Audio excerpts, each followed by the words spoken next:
Hello everyone, welcome to the webinar SketchUp Exploring the Hidden Functions. I am Arnav, your host. I'm an architect and an urban designer, and I have got a long history with SketchUp. Now SketchUp has a very clean and simple interface and very few tools to start with, unlike many other 3D modeling or drafting softwares.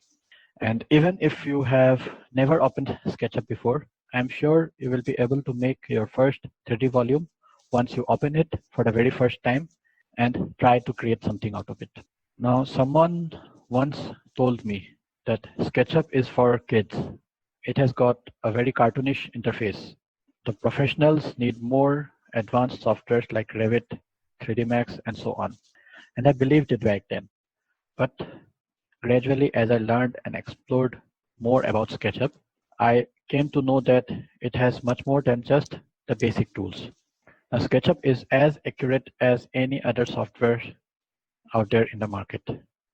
And nowadays, more offices and professionals use SketchUp than other 3D softwares. The regions, simplicity, efficiency, accuracy, and faster outputs which SketchUp can provide. SketchUp today has the potential to replace the renderings done in Photoshop, drafting done in CAD, as well as 3D modeling software.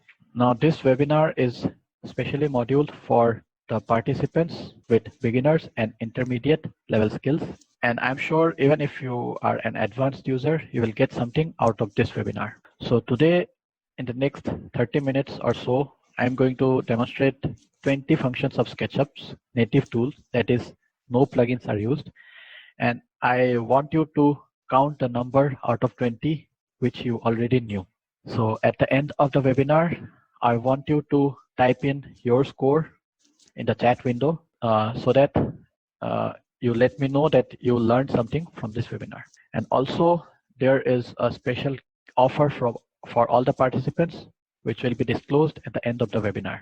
And before we start, I'll give a small disclaimer. All functions that will be shown or demonstrated here in this webinar are available in any version of SketchUp. And I am using SketchUp 2020. So certain icons, terminologies, or interface may differ from your version of SketchUp, but you can definitely try them in any version. And if you have any queries, I ask you to make a list or note of all your queries. And at the end of the webinar, you can reach me via email and I'll be happy to answer to all your queries. So let's start the 20 hidden functions in SketchUp. Number 1, which we call inferencing. Now we all know that when we try to draw a line, I'm using the shortcuts L, and I encourage you to use shortcuts as well. Make sure that you see me typing the shortcuts at the bottom here. So if we try to draw a line along any axis, SketchUp automatically snaps the line into that particular axis. So we have 3 different axes and SketchUp automatically tries it. So I guess this everyone already know. And some of you may also know that you can hold the shift key and then we can move the cursor freely, and you know that it will be snapped to that particular axis. Now, if I snap it to the red axis and hold shift key, I know that the line will be snapped to that particular axis. But do you all know that you can also use the arrow keys to snap into the 3 axes? For example, I can type in the up arrow key to snap the line to the blue axis, or the left arrow key to the green axis, or the right arrow key to the red axis. Now, these are the 3 axes, and it can be used for any other tool like rectangle, creating a rectangle along the red axis like this, or creating a rectangle along the green axis like this. Now, these are the 3 different arrow keys. Now, do you know that the down arrow key has got a very special function that it can inference in any plane or any line which is not parallel to any of the axes. So for example, if I try to draw a line along this particular angle, and if I just click on the down arrow key once, draw the line and click on the down arrow key once, and then you can see that I can snap along this line, and I can put in any dimension I want to. Now I can also create a perpendicular line using the down arrow key. So using pressing the down arrow key once will let me create a line parallel to the line, the inference, and then pressing the down arrow key twice or the second time will allow me to create a line perpendicular to that particular line which I am inferencing. Now this can also be used to create rectangles or circles along any surface. So all I need to do here is place my rectangle along any inclined surface and then press the down arrow key once. Now I've got my line inferenced to this particular angle, and then I can draw a rectangle or a circle along parallel to this particular face. I'm going to draw a circle here. So I'm going to click down arrow key. I can draw a circle which will be parallel to this face. Number 2 is creating or updating dimension within the command. That means if I try to draw a line here, and if I input a dimension of say 2500, enter. Now as long as I am within this command, I can update my dimension. For example, if I try to change the dimension to say 4000 and then type enter, now the line will have a total length of 4000. I can also reduce the length to say 1000 and then enter. So now this dimension has been updated dynamically. But make sure that you don't change the command, and especially in case of line, you don't move the cursor. In case you move the cursor, it will try to create a new line. But this is not the same in case of circle or rectangle. You can create a circle of say radius 100, enter. I can change the radius to 300 or 500 or again to 200, enter, and I can go on as many times as I want. So this will save a lot of time, especially if you are habituated to create one object and then undo it just to create the same object in a different dimension. Number 3 is that you can input dimension in any unit. Now here, this particular file is set to have the model unit set in millimeters, but that does not mean that I need to input dimensions in millimeter only. So I can type in any value to specify the unit. Like if I try to draw a line of say 2000 millimeter, then I don't have to type in any unit. By default, it will take the millimeter as the default unit. But if I have to draw a line of say 3 meters, and I'm using 3m, m for meters, and then type enter. This time, what I did here is I made a line of 3 meters, and SketchUp automatically converted it into millimeters. I can also input my dimensions in fit. For example, I'll type in 10 and give the symbol for fit, which is an apostrophe here, and press enter. You can see that I have successfully created a line of 10 fit, and in this case it will be represented in millimeters because SketchUp has automatically converted it into millimeters, or my working unit. Number 4 is we learned how we can dynamically change our length or input value. Here I will show you how you can change the number of sides, length, radius once you already create a shape or a line. Now this is a circle, a hexagon, and a line. So in case I have already got it created and I want to change the radius of this circle, I don't need to create a new circle. All I need to do here is go to entity info. In case you don't see it here, it will be, you need to turn it on from going to Windows, default tray, and turn it on, and you will see that entity info. I can change the radius 1000, 2000, or say 200, any radius. I can also change the number of segments. Let me turn the radius first to a lesser number of segments, fewer number of segments, or say a higher number of segments. Similarly, with a polygon tool, I can change the number of segments to make it into a pentagon or an octagon, and so on. Now, in case of line, it needs to be an individual line in order to change the length. I can change the length to 2000, or let's change it drastically to 200. and I can update it.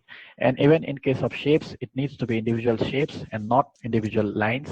Or if in case it is push pull or modified in any way, you will not be able to change the number of sides here. Number 5 is using the erase tool to hide or soften edges. Many times we face a situation where we don't need to show certain edges in our model, but we cannot erase those edges either, because if we erase a face, it also erases the face connected to it, right? So I have got an example here.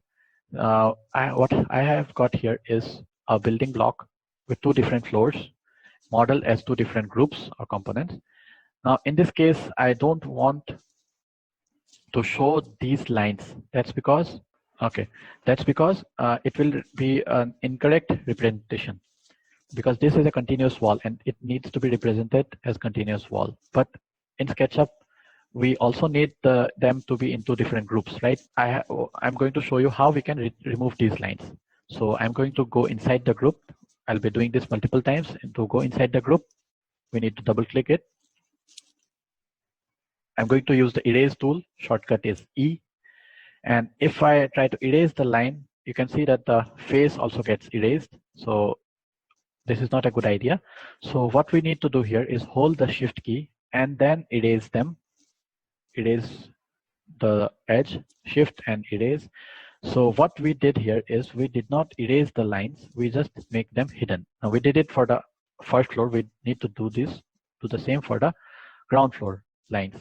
Now holding Shift and erase, holding Shift and then erase. Now if I click outside, you can see that we have got a continuous wall as we need to show. At the same time, we also have 2 different groups or components. What we did here is that we just made these lines hidden. Okay, so that's how we can use erase to hide an object or a line. Now here we have got a particular shape which and we want to have a continuous smooth surface here. So in this case, I'm not going to use Shift and erase. I'm going to use Ctrl and erase. What it does here is that it will make the edge less smooth and join the surface into a smooth surface. Now let me repeat this with the Shift erase or the hide tool and show you the difference between the two. If we hide the edges are hidden, but the surface is not a smooth continuous surface. In order to create a smooth continuous surface, we can hold Ctrl and then erase the tool, and thus we have a continuous surface. So this is how we can use the erase tool multiple ways. Number 6 is using the scale tool to mirror an object. Now SketchUp by default does not have a mirror command. Of course, you can right click and then go to flip along and flip it along one of these axes. That is, if only you need to mirror it along one of these axes. But if the object is not aligned into any of the axes, then what you need to do here is you need to use the scale tool to mirror the object. Now let me show you. First, I'm going to create a copy. In order to create a copy, I can move the object, click Ctrl once to create a copy. I can click on the point in this axis to mirror it. I can scale it like this, and in case I move it on the other direction, and you can notice that it snaps at certain points. It will snap at 0.5, minus 0.5 scale and minus 1 scale. And in case you want to maintain the original proportion, you should use the minus 1 scale as the value. And then it got mirrored, and all I need to do is place it here. Now you can't see the lines here. That's because I had made them into hidden lines, just like the previous example. Number 7 is scaling groups and components much efficiently by changing the axis. Now several times we get when we create a group or component, especially when it is not aligned to one of the axes, then what happens here is, let me create a group and then show you. What happens here is the bounding box of the group or the component is not aligned with the original object or the group. That means this is the bounding box. It is not aligned here. And then if we try to scale, For scale, the shortcut is S. If we try to scale, it is not getting scaled the way we want it to scale, right? So I'm sure many of you must be facing this issue. So in this case, it has got a very simple solution actually. All you need to do here is go inside the group order component, double click to go inside, and then click on this icon where it says axis. Pick one of the corner point and align the axis to this particular corner by clicking the other 2 points of the edge of the corner, and thus we have rearranged the axis, and close the group by clicking outside. Thus you can see that the bounding box has been aligned with the original object. And if now I press S for scale, you can see that I can scale it much more accurately the way I want or expect it to be. Now the similar thing happens when we download objects as well. Even if we are working in a proper axis, the downloaded object may not be having the axis aligned to the object. In that case, you can do the same process. I'm just going to repeat it. I'll double click to go inside the component. This time it's a component. And I'll go to axis, click at the corner point, pick one of the side and pick the other side to place my axis here. Click somewhere outside. Now this time it is giving me a warning saying that the axis will be updated for each and every instance of the component. So, and I need to confirm this by saying yes. And thus you can see that the bounding box is aligned to the component. And if I press S for scale, I can scale it much more easily. Number 8 is double click. Now SketchUp's several tools, especially push pull and offset tool, has got memories built in within them, and it remembers the last entered values. So let me show you with the example.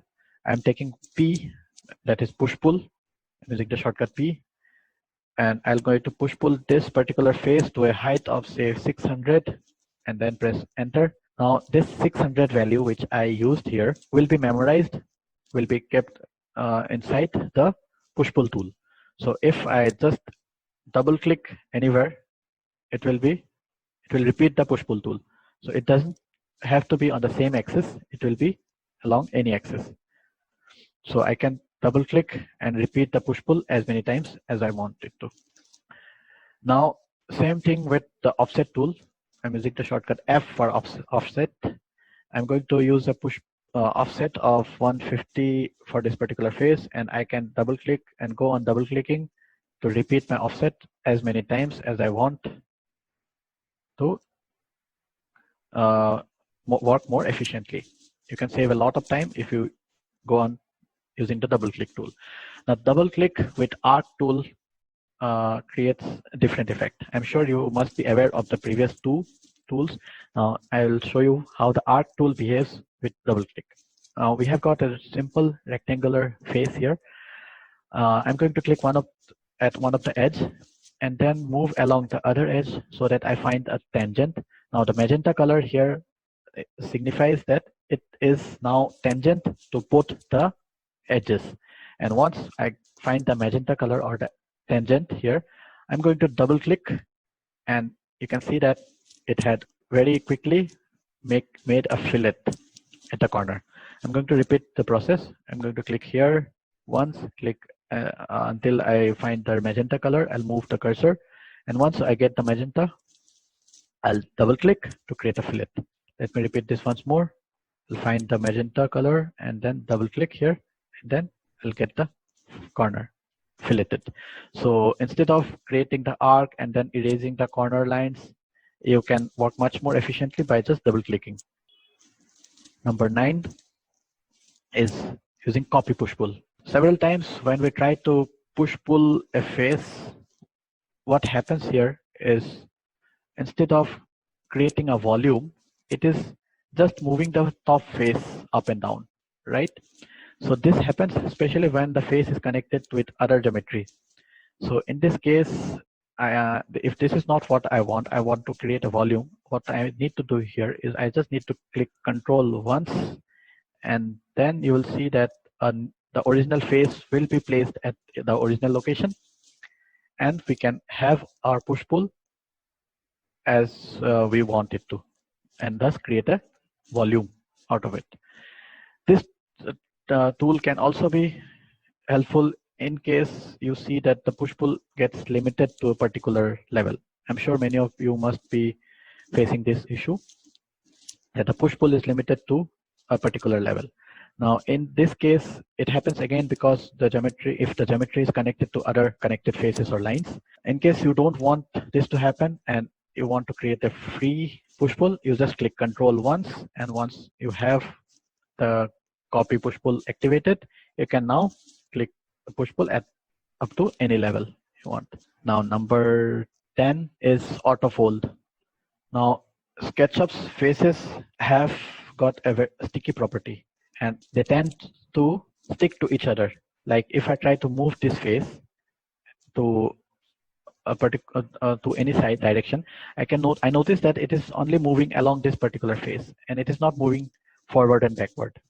Now if this is not what we want, and we want the face to move freely, all we need to do here is click the Alt key once, press the Alt key once, and now I can move it three-dimensionally at any direction, and it will automatically fold the face as it needs to create a continuous geometry or volume. I am going to move it along here.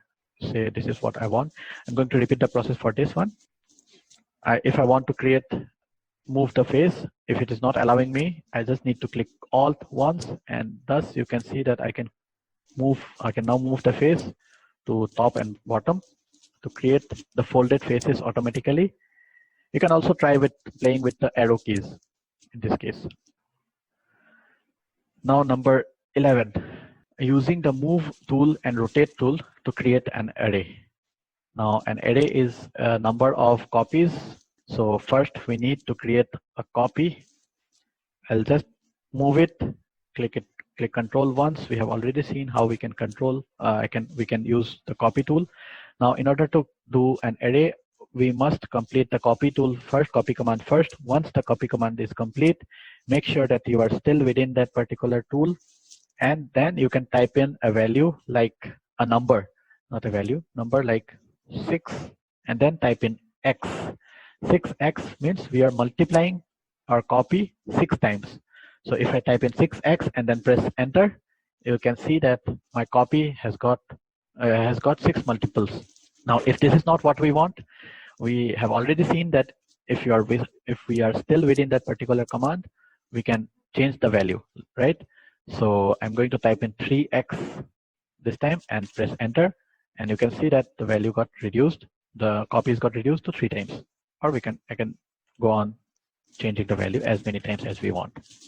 Now this is how we multiply copies using the move tool. Now we can also get a similar result using the rotate tool.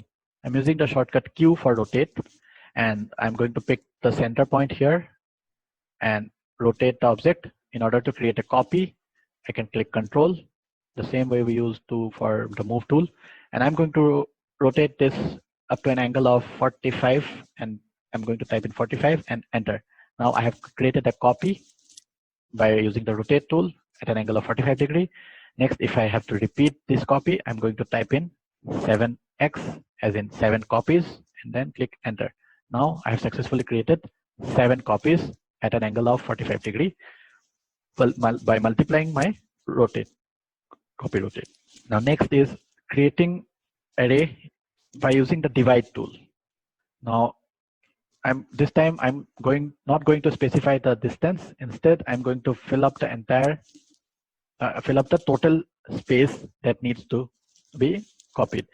And instead of multiplying the copy, I'm going to divide the copy. And for divide, I'm using the slash key in my keyboard, and I'll be typing in a number like 5. So /5 means I'll be dividing this total space by 5 sides, 5 parts. So if 5 is not what we want, I can go on, type in the slash again, and then type in 12 and then enter. So this seems much more appropriate. So 12 number of copies, number of divisions is what we need. Now this can be repeated for the rotate tool as well. And I'll just demonstrate it quickly. I'll rotate it up to an angle of 180 degree here with a copy, and then slash and divide it up to 24 number and then enter. So we have created 24 copies within the total angle of 180 degree.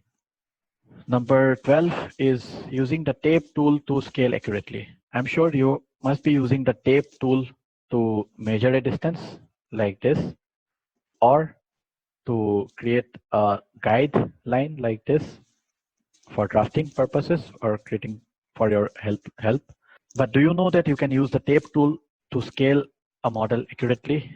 So instead of using the scale command, because it will not create an accurate dimension, instead I recommend you to use the tape tool to scale an imported model. Now this is an imported model from, I imported it from the warehouse. Now many times it does not come in the proper scale. So if I know a dimension, I can scale it very accurately using the tape tool. Now all I need to do here is go inside the group or the component. Make sure you go inside the component and don't apply this command in the model space outside the component. In that case, you will be scaling the entire model, and this might not be what you want. So I'm going to click at a corner point here and then pick a distance which I am aware of, which I can type in the value. I will pick this height, and I know that this is supposed to be 750, so I'm going to type in 750 and then click enter. Now it will say, do you want to resize the active group or component? And if I want to resize it, yes. And thus you can see that we have accurately resized it using the tape tool to a height of 750. Now number 13 is using follow me. Now I'm sure you must be using the follow me tool, as the name says, by following the cursor. This is one way of using follow me, and even I use this when I started using SketchUp, but this is certainly not the best way to use follow me. The best way to use follow me is to select the path first. So here the path is this particular shape, so I don't need to select the face, so just the path is selected. Make sure the path is selected first, then go to follow me, then click on the shape. Okay, so here we have successfully created a follow me much easily. Now I'm going to select the path again. This time I'm going to ignore the face because it will be ignored by follow me tool as well. I'm going to click on follow me and then click on the face. Now this time I have shown two different types of follow me's. One is when an object is protruded outside, that is by adding a face. Second is how we have deducted or carved out a space from the follow me, from the original volume. So you can use follow me either way. Now I'll show you another way, one more example of using follow me. Here I have got a shape. Now the shape does not need to be connected to the object or the path. Now I have just selected the path first, then go to the follow me tool, then click on the face, and thus you'll have the follow me along the face. And for the top part, I'm going to create a dome here, and in order to create a dome, I need to create a circular path. So there I have got the circular path. I don't really need the face, only the circle is needed. Now in order to create a smooth follow me, I need to change the number of segments in the circle. The number of segments in the circle will represent how the follow me dome will be created. So I'm going to make it into a much smoother surface by going to the entity info and typing in 64 as the value. So I have a much smoother curve here. And then next, I'm going to, once the path is selected, I'm going to go to follow me, and then I'll click on the shape. And thus you will see that I have got a smooth dome and a simple object using the follow me tool. Next, number 14 is adding multiple sections within a particular object. Now by default, SketchUp allows only one section plane to be used in a particular group or a component. Now, but we can easily cheat SketchUp by adding groups within a groups and then apply a section plane individually to each group. Let me demonstrate this to you. Let's just turn on the section plane, visibility of the section plane here. So you can see that there are two section planes applied to this particular room. So I'll show you how we can create this. I'll just apply the first section plane here at inside the first group level. I'll move the section plane at the place where I want it to be. Now if I try to place another section plane at the same level, you can see that the original section planes turns off and the new section planes gets activated, and this is not what we want. We want both the section planes to be active. Now this section plane is on. Now for the second section plane, I'm going to go inside another level of the group. So I'm inside another group, and there I'm going to select the section plane and apply it inside the section plane, and thus you can see that we have applied two different section planes to a particular object. Number 15 is creating an animation or animating a section plane. Now here you can see that we have a very interesting animation of a section plane here. So how did we create this? If I turn on the section planes, you can see that we have two different section planes, and in the first scene, this particular section plane is activated so that the entire object gets cut off. In the second scene, we have a second section plane where this section plane is activated, where the entire object is visible. Now, if you try to create two different scenes and then try to move the section plane from here to here, you will not get this effect. In order to get this effect, you need two different section planes. It may be in two different axes or some other axis, but in order to create the animation, you need two different section planes, and in one scene, one section plane needs to be activated. In the other scene, the other section plane needs to be activated. And if you do a transition between the two scenes, you will get the animated effect like this. Next is number 16, is changing the viewing angle. Now this will be helpful in case you work with interior spaces or very closed ranged spaces, closed spaces. So what is happening here is our view is restricted to this part only in SketchUp. So in case I want to see more of the view and I try to zoom out, I'm going inside the walls, and this is not what I want. I want to stand here and see more of the views, more of the room, right? So in that case, I'll go to the zoom, and at the bottom right, you must be seeing that there is something called field of view, and by default, we get a value of 35 degrees. So I'm going to change this to a higher value like 65, enter, and thus we can see more of the room. That is a much wider wide angle view to see more of the room, right? Now you can also amplify this or try this by changing the window size, right? You can change the window like this, and you can get a better or even further amplify the angle viewing angle.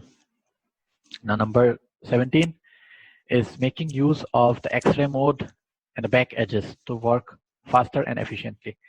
Let me show you. If I need to move this particular object to the corner of the room, I can do this without orbiting my view and looking inside the object. I just need to turn on the X-ray mode. If you don't see this here, you can right click and turn on styles here, and then I can see the interior of the object very easily, and then I can turn off the viewing angle, and thus we can place the object at a corner much quickly. Similarly, we can also use the back edges tool And this time I'm not going to use the icon. I'm going to use a shortcut K for the back edges. First, I need to pick up the midpoint here. So I will pick the midpoint here. I need to move this to the midpoint of the wall, center of the wall. So in order to see the center, I need to type K for back edges, and thus I can pick the midpoint and click enter. Click and then type K again to turn off the back edges, and thus we can work much faster if you make use of the X-ray mode and the back edges mode. Number 18 is creating an internal elevation without cutting a section plane. Now, this will be very much helpful for interior students as well as people working with interior spaces. Now, in order to do this, we need to go to the position camera tool here and make sure that you click and drag, and you are looking at the wall. You draw a perpendicular line to the wall which you want to create the elevation of, and then release the mouse. Don't worry, all you need to do here is go to camera and turn on the parallel projection, and thus you will get the interior elevation with just few clicks and without even cutting a section plane. Number 19 is creating multiple materials from a single image. Now, here I have got an image applied to a simple plane as a material or as a texture, and I can see that there are lots of materials here within that particular image. So if I want to pick any of the material, all I need to do here is create a shape like a rectangle in this image and select the face and right click and make a unique texture out of it. And once the unique texture is created, all I need to do here is pick the texture. I'm using shortcuts B and then holding the Alt key to pick the texture. And once the texture is picked, I can apply it to the places where I want this texture to be applied. Similarly, I can also pick other materials like this particular color. If I like this color, I'll create a rectangle here, then right click, make unique texture. I'll pick that texture, is going to the material palette, holding Alt key, and then apply it to places where I want to apply the material. So from a single image, you can create as many textures as you want. Further refinements may be needed, like make sure you don't select create a rectangle within a shadow and a lighted area to get a much smoother materials here. Number 20, if you download a component or if you regularly use the 3D warehouse for components, then I'm sure you must be experiencing lots of lagging, and your file might get heavier, because once you download a component from a component into your SketchUp model, what happens here is it downloads all the materials, all the textures, as well as the layers with the component.